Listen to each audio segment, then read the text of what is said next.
Hey guys, Kinggath here, and in this video I'm going to go over the differences between the 2x2 and the interior plots. I'm going to give you some tips on how you should place them, how the foundations work with them, and how you can power them.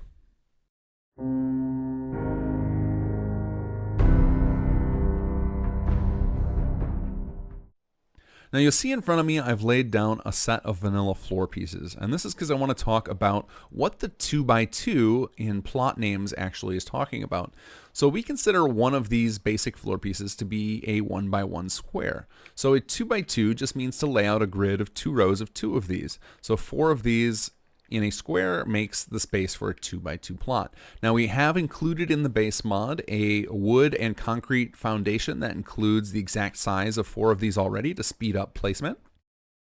But you can also use any combination of the vanilla or DLC floors and some mod floors to make a square just like this that plots will snap to nicely.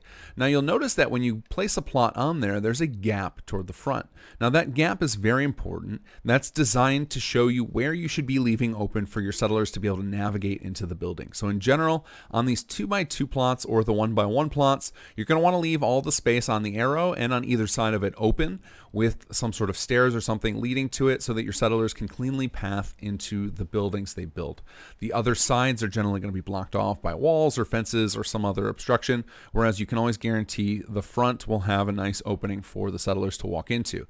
Now there may be add-on pack buildings in particular that have exceptions to that, but they will describe that on their building plaque or on their building select menu, which you'll see when we get into the ASAM sensor video.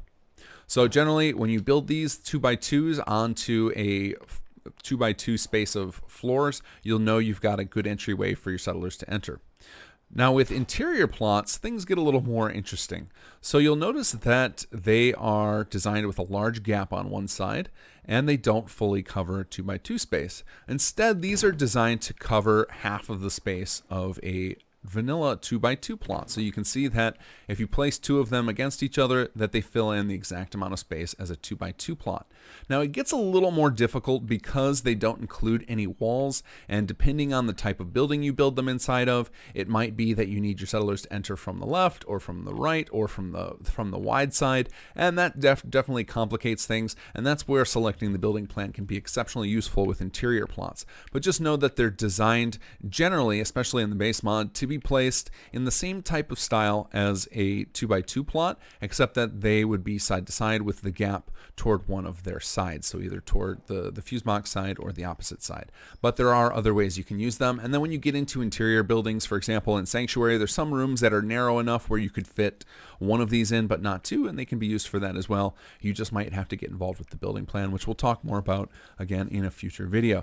So the interior plots are powered via radial power. So you would just place a connector near them and wire that up, and that's how they get power. Whereas the exterior versions of plots actually have a post on them, and we're going to go ahead and show that now. You can actually wire it just like you would wire any other type of workshop object.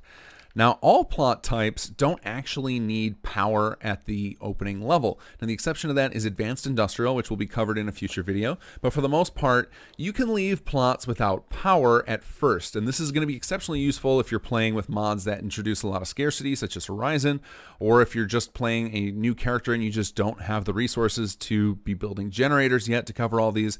You can build plots, settlers will move in and build the actual building. They just won't be able to upgrade them until you actually add power. So know that it's safe in the early part of the game to play without power, and then in the future you'll want to add that in.